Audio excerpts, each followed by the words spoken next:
How much is that?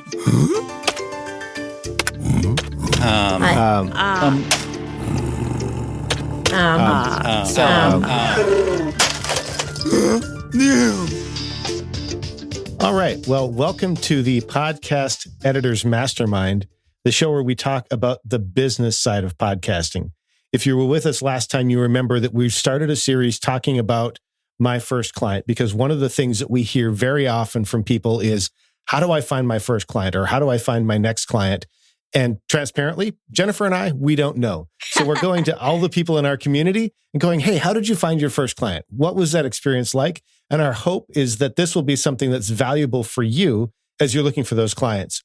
If you're joining us live, we would love to see a comment in the chat just to know that you're here. And of course, you can always jump into the conversation in the chat, and we will definitely see what we can do to include you in the conversation. If you're listening to the recording later, it's been cleaned up. All the dumb things are pulled out because our guest today is Alejandro. He is actually our editor. So he can listen to this and say, I'm going to pull that out. I'm going to pull that out. You'll get the smart version. The people that are here live get a little bit more control over what we're doing. Before we get into this, though, we do want to take just a second to introduce ourselves in case you don't know us. So I'm Brian Ensminger. You can find me at toptieraudio.com. And above me is Jennifer Longworth with bourbonbarrelpodcasting.com. And our guest today, Alejandro, you can go ahead and whichever way I'm supposed to point. I don't know. I'm on your right, but I don't know, with the mirror effect. Yeah. So, I'm everywhere. Alejandro, where can people find you online? The people can find me on LinkedIn, on Alejandro Ramirez. It's like the most professional because the other sites that I use are very, personal. For example, on Twitter, like Ale Carbono, or Instagram. Oh, also on Carbono Media on Instagram. It's like my professional profile because I want to keep separate like the things that I upload that are related to the work and the things that I upload that are mostly random things that I upload on my personal profile on Instagram. Can you send that to us? Because I don't think I've seen that profile before, and I want to make sure that I include it in the show notes so people that are watching later can connect with you, because you're an amazing guy. Alejandro has been our editor for a year and a half now. Is that right? I think so. I think we are about to have our second birthday. Yes.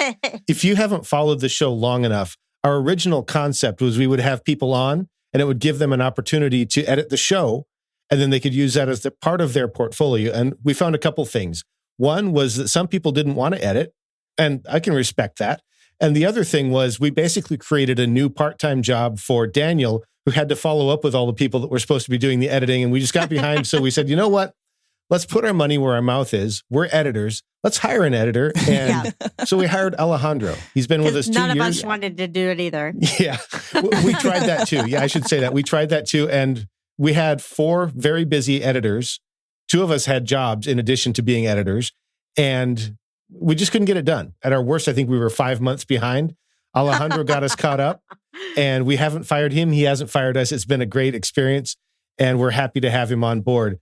So Carrie kind of started this the last time because I was going to just jump in, and she said, hey, we should probably go a little bit deeper. So before we start talking about your first editing client, Alejandro, when did your love affair with podcasting start? Like, how did you get interested in it? I don't know where can I start, honestly, because my life has suffered like a lot of changes in less than 5 years. Before being an audio editor, I was a nurse. Actually, I got my degree of nursing. So yeah, that was like part of my previous life. I enjoyed it at a certain point, but due to some situations very heavy because I'm from Venezuela and the situation there was kind of chaotic between the 2010 until 2018, 19, more or less. And I don't know, I always describe this like I had like a whisper on my ears.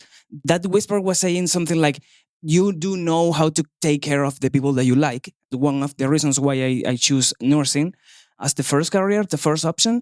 Because when we get out of school, nobody tell us, hey, we have this palette of options. At least on my case, we had only like three options. Like you can be or a doctor, a lawyer, or an engineer. And those basically Wow. were the only options, you know? So yeah, I tried with applying to study to be a doctor. I didn't get to the point of the notes, you know? So I decided basically starting with nursing. And eventually I would make like a change to be like a doctor, you know? But, you know, everything flows the way that it went. And I had that whisper that it was saying like, hey, you can do something else. And at the same time, I was in a band. And the drummer, he is an audio technician since the 90s. And basically, he introduced me to this part of the audio world.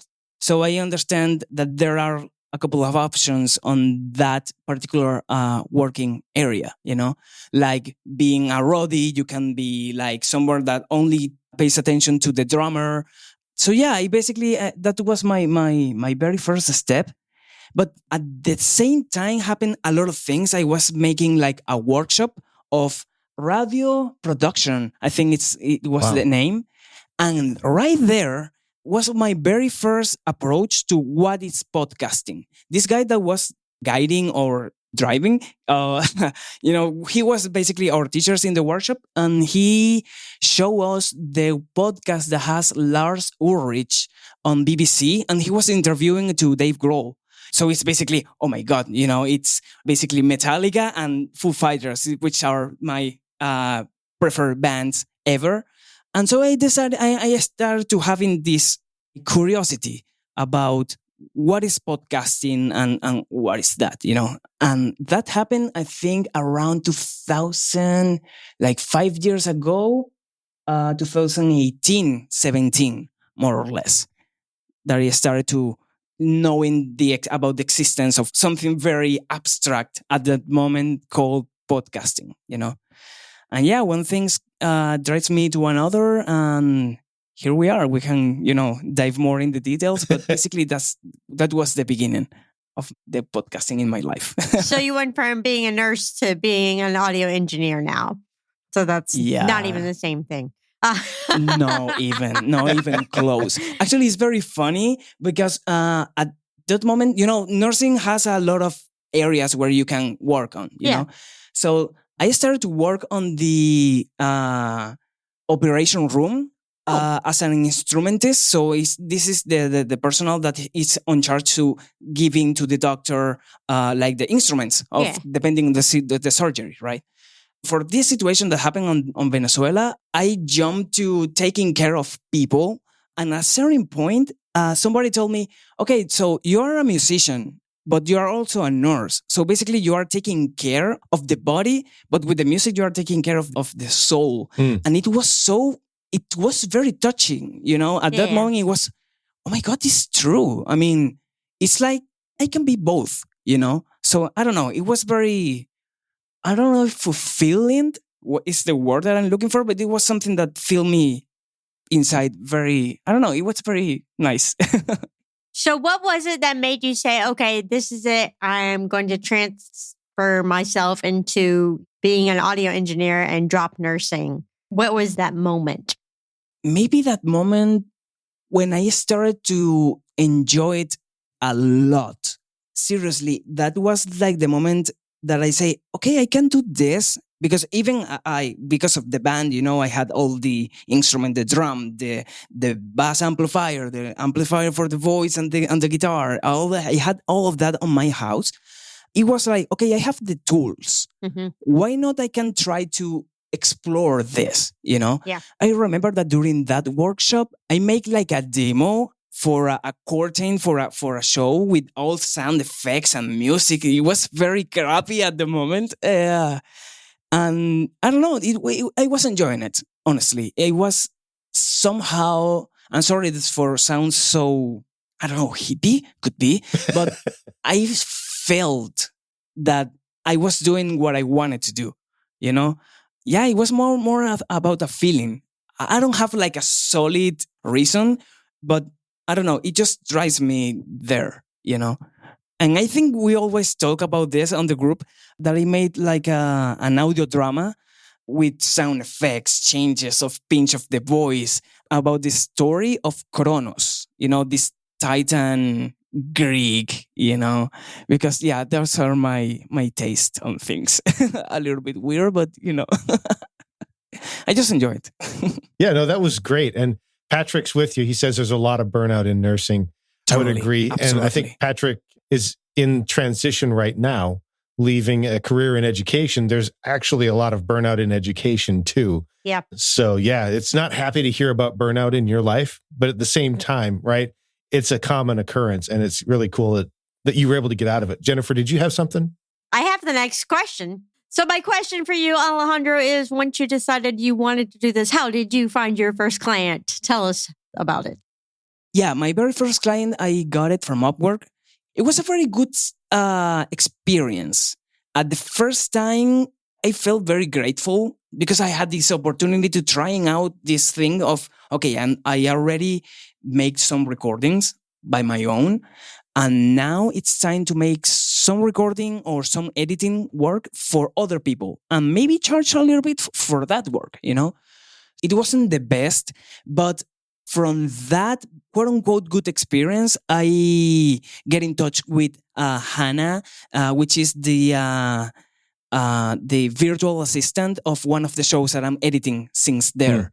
We have like 4 years working with him. So it's like from that beta client, I had luckily like the connection with someone that gave me the opportunity to grow up as an audio editor, as a content editor in general. Because eventually we jump from only audio to video, and these guys has support so much of my, the worst editing that you can imagine, until the point that I'm more happy, more satisfied with the result of the editing. I'm really intrigued about the whole addition of video. Because on the one hand, I think to myself, if you can edit audio, there's a really good chance you can edit video. I've proven that I can do it to a mediocre level. What have you done to upskill yourself as a video editor so that you can actually call yourself a video editor, not just a person who can edit your video because I know how to edit? I think I have to be very thankful, because from my circle of friends, all of them has been very attracted to the audiovisual part, So one of my best friend at that moment, he studied to be a filmmaker. And since we were very close, I had always like that feedback of watching a movie, finding like the plane. We talk about, we watch a ton of movies, and we talk about the color, the intention, this whole aspect of the photography. And since there, I had that approach. Also because I really liked this audiovisual part since I was a child. I was making on my teenagers video editing very crappy using like Sony Vega or something like that. I think it all was always part of me in a sense. I mean, it was always present on my life.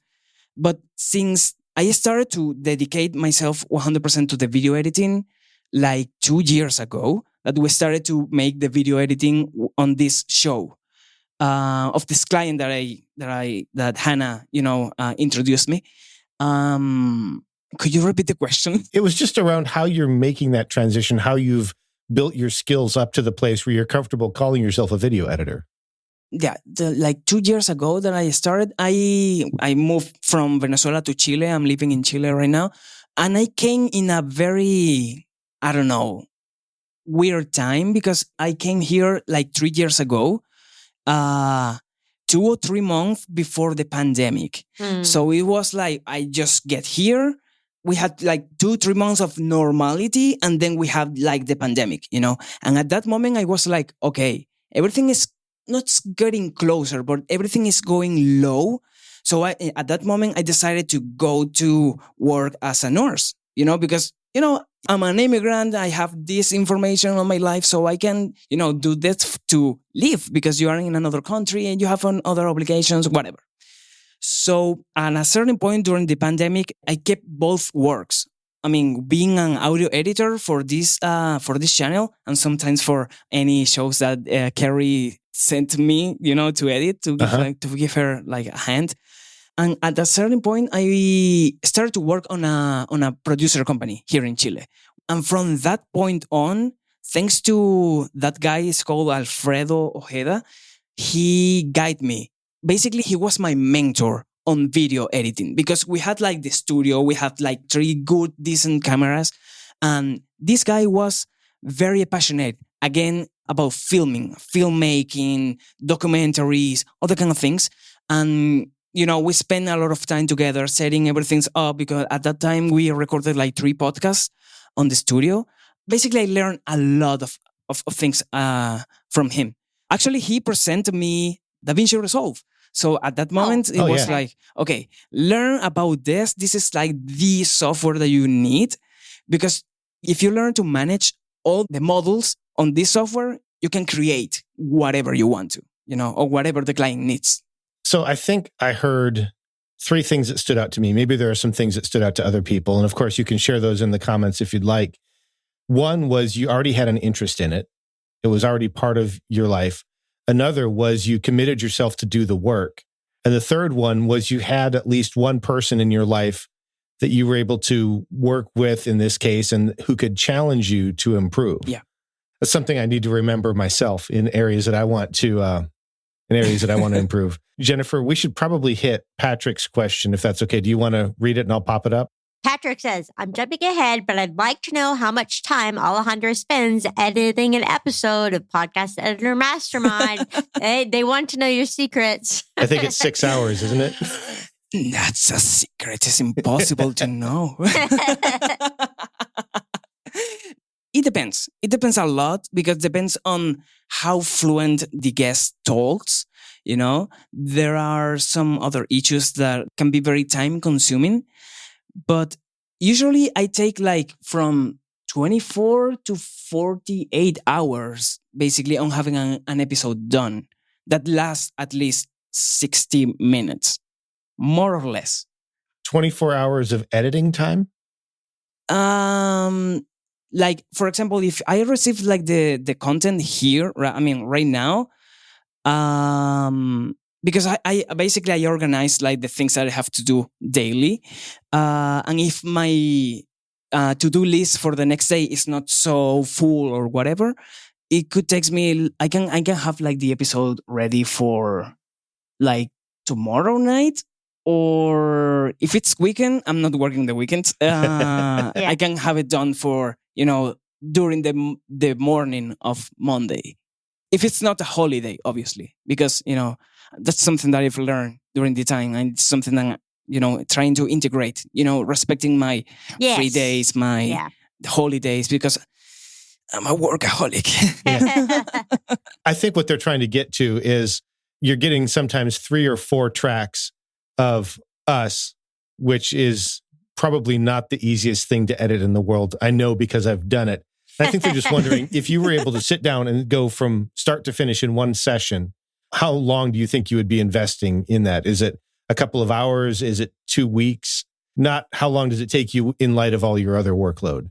Like in one day. If I am receiving the content, for example, today, by tomorrow, by the 5 p.m., more or less, on my end, I will have like the episode done.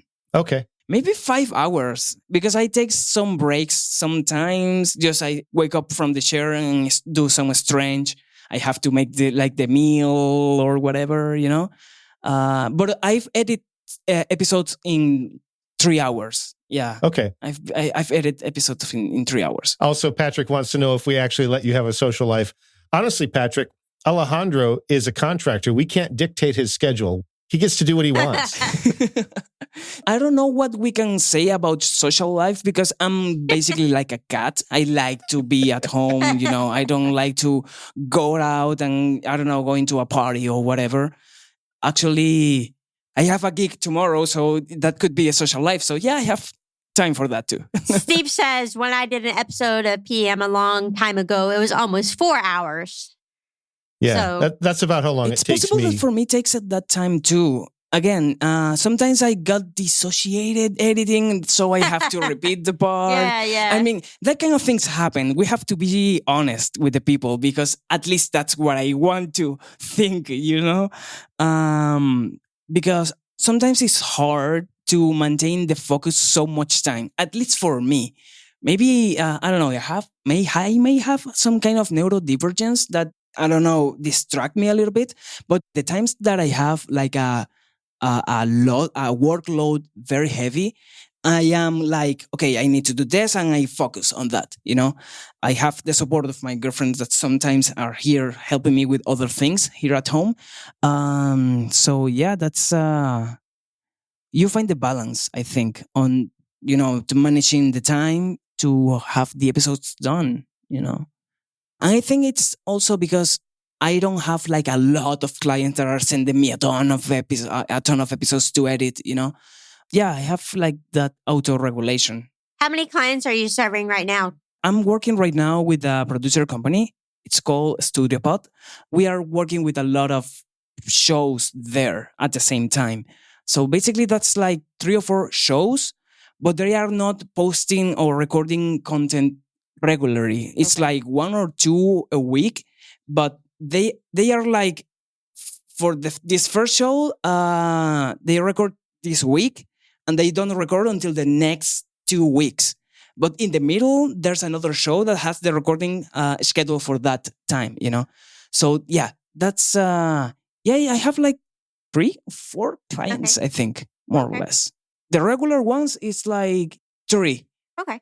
Alejandro, one of the things that I'm always interested in, and you talked about your first client being kind of that beta client. I'm of the opinion that every time we bring on a client, we learn something, whether it's about ourselves or how to fix audio or something. What's like the main thing that you took away from that beta working relationship? I think I learned a lot of things. Self-respect is one of the most important. Self-respect for my time. And I think it was great to noticing what I don't want for a client.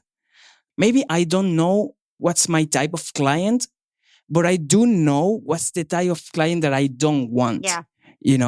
What are the attitudes or what are the type of communication that I want to keep with my clients? I'm very informal. I'm very I used to send a lot of emojis. I send some memes or I share random things that I found out there toward the Slack with the people that I work because I don't know. I like that relationship. I don't like this relation that is very straight. Like, okay, so I don't know, very like in a company or whatever.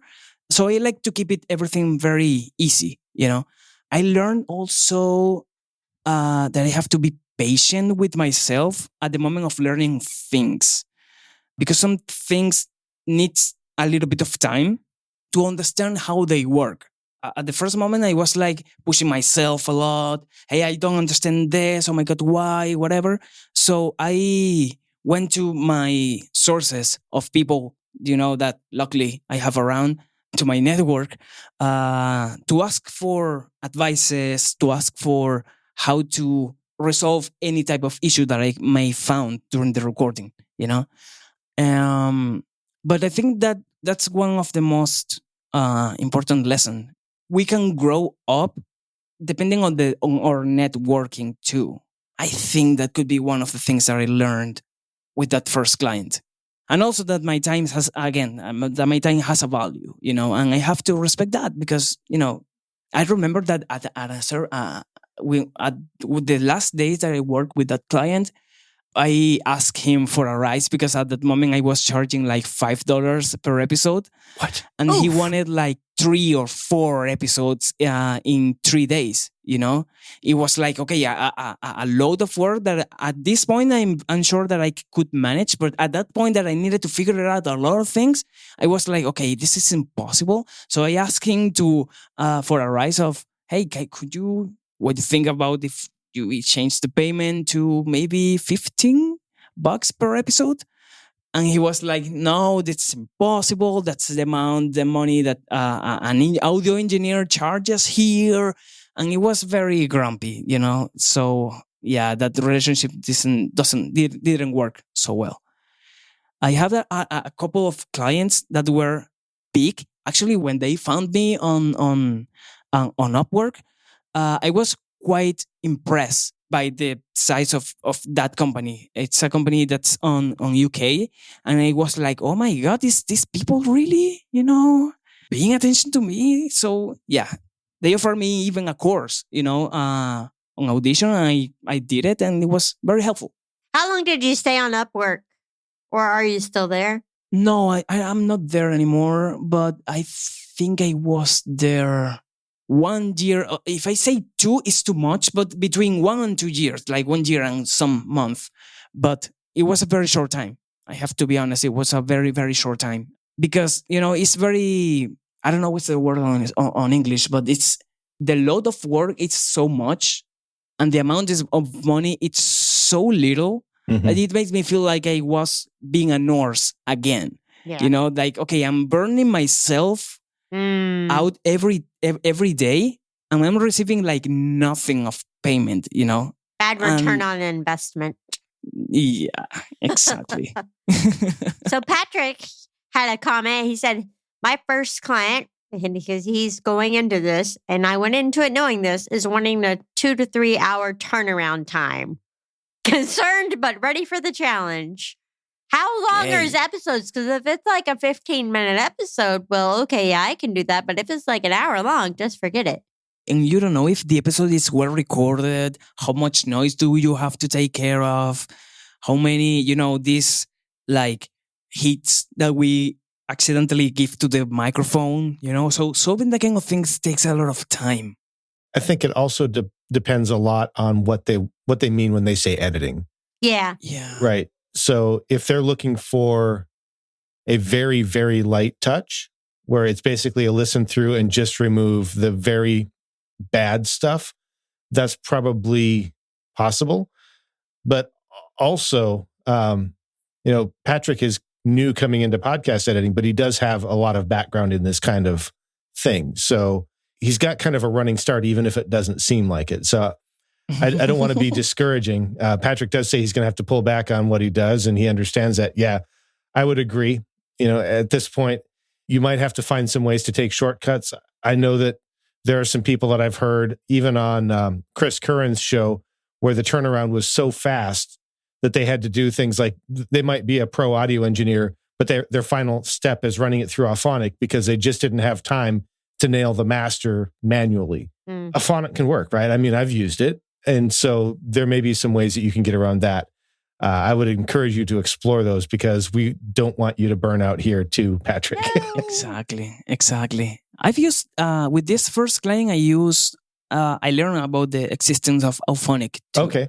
So basically he shared with me like the password. So, hey, you can use this. So you can, and it was great. Seriously, it was great at the beginning. But, the time was passing and I was like, I want to be able to get to that point, to take the audio to that point by me doing the process, the proper manage of the gain stage, like the control of dynamic, the equalization, all that things. So yeah, I basically study a little bit, Maybe I would like to be like a proper audio engineer with a career, but it's something that takes a lot of time. And it's something that I want to do maybe the next year, hopefully, I don't know. But also I'm thinking about going for music production and sound design. Nice. So yeah, I had like a discussion with my girlfriend where I get to the point where I said, if I want to be like out everywhere, I'm not going to be like my 100% on the things that I do, So I decided to go 100% on audio. For example, on video, I feel that I have a decent manage of color correction, how to making like a look depending on what we are looking for or what the client wants or what the situation wants. So yeah, I decided to focus only on audio. Nice. We do have a couple comments I wanted to hit. Facebook user, sorry, we don't have your name here. Like to be relaxed too with their clients. It's a real balance to be professional and sending a good taste meme or GIF is something that you have to build. I don't want them to think I'm too relaxed. I will share with you that Alejandro is a lot more fun than I am. As the editor that people hire, I tend to be more boring. And I think that's okay. Right? Alejandro is him. I'm me. I've been boring my entire life. It's not going to change now. I suppose I can become less boring if I try really hard, but I don't know. I think it's part of the personality of everyone's, and I think that's part. And I don't know. I see it like if it's like a band. Everybody has their way to drive or do the things, and it's okay. As long as you are very respectful with the client. If you say that you are going to do something at a single point, you are, I don't know if commitment to what you say, because I don't know, it will give a bad view from the client to you if you say, hey, I'm going to send to you the episode, I don't know, tomorrow or in 2 days, and you spend like 3 or 4 days sending an episode. I think those points are the very important. At least we work remotely. You know? So if you have that kind of relation that, hey, I'm responsible with the things that you need, and I'm also giving you a good quality or a decent quality. Basically, I feel like I have like enough space to be myself, So it's okay. It's part of I don't know, growing up, I think. Yeah. Facebook user says that we need to bring Patrick on the show after he's been working with this client for a few months. I would even be open to for a few weeks to talk about his experience. That, of course, is dependent on whether or not Patrick wants to be a guest. However, if you're listening to this, and you're thinking to yourself, hey, I'd love to share the story of my first client. Jennifer, how can they be a guest on the show? Do you remember? It's been a long time. Do I remember? I believe they got to go to podcasteditormastermind.com and click Be a Guest. Yeah, Podcast Editors Mastermind and Be a Guest. So, Alejandro, or sending an email to at podcast. Yeah, we probably need to come up with an easier email address because, believe it or not, people spell different ways. Yeah. When I first listened to that, I was like, how can I spell because how many it's M's? Different. Yeah. Yeah. One of the things I'm wondering, Alejandro, because I've been hearing for some people kind of recently that they're looking for clients and they're just kind of getting discouraged in the process. What would you share with somebody if they know that they have the skills, but they just can't seem to find the right client? Like, what would you share with them? That's a very good question. And that reminds me to something that Kerry said in a couple of episodes, a lot of episodes before, that is just showing up, put yourself in front of people. It's one of the things that can bring that opportunity to you, if you're looking for a client and you have the skills. Maybe be humble too, because I think that we as humans, we can be very egocentric. Maybe egocentric is not the word, but we can be like, hey, if I have the experience where I should have to, post every day what I do on my LinkedIn or my whatever social media you want to, maybe that's the part that I refer to be humble, to just show what you do, find a way, a good way to show what you do. Because right now we have a lot of tools to let people know that we are here. I don't know, making like a reel on TikTok or whatever, where you can, I don't know, it depends on the imagination of the person, I don't know, like having a video on black and white with the audio not processed, and then you change it to when you have like the audio already processed and sounding so smooth, so professional, Yeah.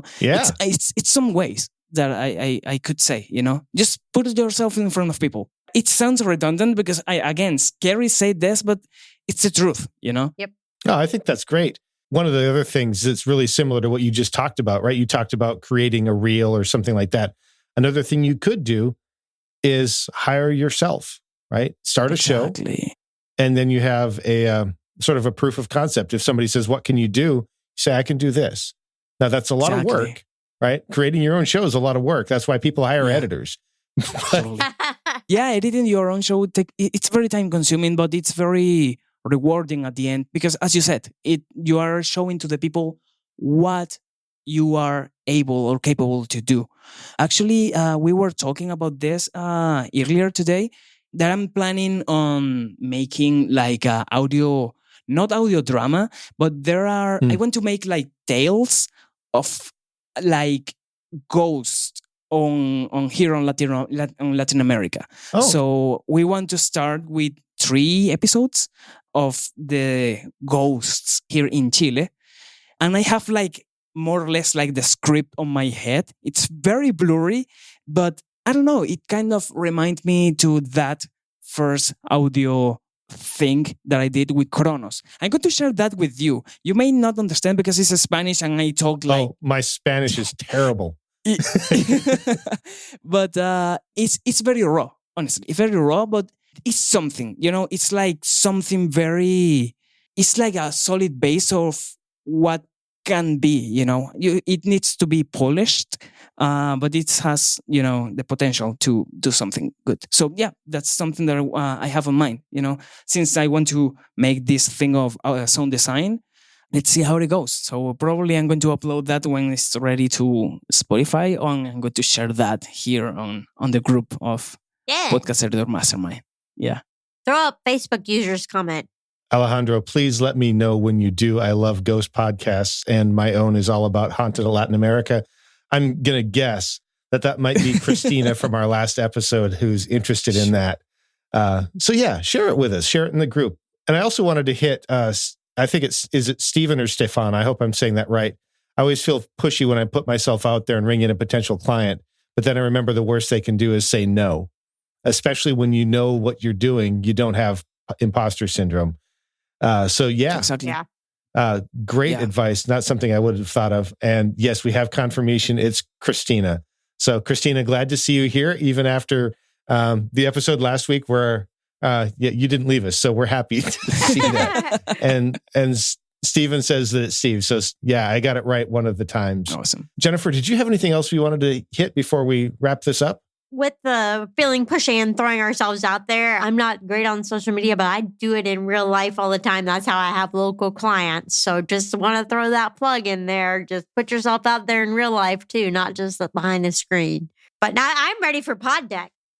Yeah. So Alejandro, I know that you're familiar with the Pod Deck's question of the day, but I don't think you've ever gotten to pick a number between 1 and 5. So what number do you want? 1 and 5. I like 4 because it's the middle of 8, which is my favorite number. So yeah. Oh, I should have had 8. Well, 1, 2, 3, 4. Oh no. I think we've had this one before. If you had someone following you around all of the time, what would you have them do? I can't believe that it's the same question. What the... Was it you that had this the last time? It was the same question. Pick a different one. Pick a different one. All right, pick a number between 1 and 4. We're gonna get there. Okay, let's go with the 2. 2. If you were going to come back as a person or thing, what do you think it would be? So I'm assuming if you've died and you were to come back, what would it be? What I would be? It could be a thing, or it have to be a person too. It says person or thing. Person or thing. This is a good question. Let me think. I don't know. I think I would like to be... I'm sorry, but I would like to be the wind. The wind? Because it's everywhere and it's so free and, it's just everywhere, So, yeah, I think I would like to be the wind. Cool. Nice. Jennifer? I'm going with cat. A cat? Shocking, I know. But they, do their own thing. They sleep when they want. They don't sleep when they don't want. They just look at you weird if you're looking at them strangely. And we still love them. And we still love they them. Judge we serve them. And, everybody wants to be a cat. There's a song about that. Yeah. Patrick says that he would come back as a ghost. Boo. I don't know, because you will be like on the limbo, like you're not dead, but you're still in Earth. So it's like there should be more planes of existence that maybe are more funny than this reality. We can talk about that deeper, but we are running out of time. All right, Brian. Yeah. So you? What about you? What you wanted to be? My first thought, and I have no idea why, was a Hot Wheels car. It's a little tiny toy car. However, Jennifer has inspired me to change my answer to a beagle. And the reason is because my children have decided that beagles are the best thing in the world. And they always listen to our dog, who happens to be a beagle. So if I were to come back as a beagle, they would pay attention to me. There you go. They would give me what I want. They would feed me. And they would only yell at me when I bark at the door, which I would do incessantly because I'm a beagle. Awesome. That's cute. I think I would like to change my answer to be an animal too, because we all are choosing animals. Maybe not, I don't know, like a chameleon could be an answer too. Oh, nice. Because I like the chameleons. They are beautiful animals, this ability to change their colors and things. Yeah. And they have laser eyes too. I just wanted to mention before we go, we have to take care a lot of our health, our hearing health, our posture, all the things. And yeah, I would like to encourage that to all the audio editors that are listening to us, to take care of your ears. We hear a lot that we need to trust in our ears, and that's true. We need to learn how to use them properly. We have to be very, careful with that, because the senses are maybe one of the more precious things that we have.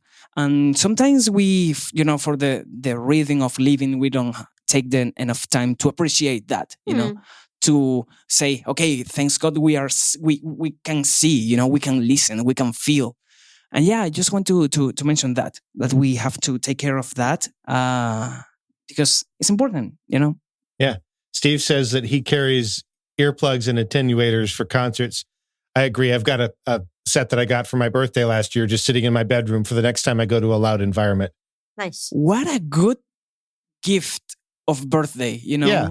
Earplugs. I saw them advertised. They're supposed to retain most of the character of the audio, but they give you something like 18 decibels of reduction.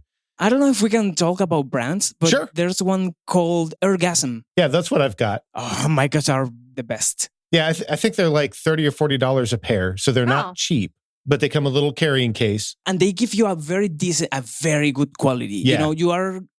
I mean, I went to Metallica when they came here, like 2 years or 1 year ago, and I had like the speaker like in front of me, and I was hearing them, and the drum of Lars sounds very very heavy, Mm-hmm. And getting out of there without tinnitus, it was like, oh my god,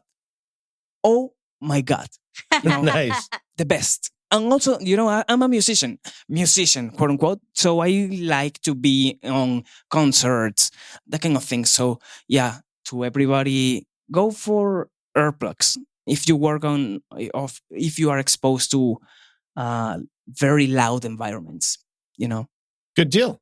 Well, with that, we need to go ahead and wrap up. We're reaching the end of our time, and I understand that some of us still have some editing to do because we are editors, and nights and weekends are when Jennifer and I do all of our editing. That's when that happens. So if you joined us live, thank you for being here. We love the comments. We love the interaction. If you catch the replay, we love you too. That's why we clean it up and make it sound good. You won't hear any of the scratching earplugs. Alejandro's got his work cut out because he has to deal with me and Jennifer this week. And we're just incredibly happy to have you here and to be part of the community. Oh, thanks to you.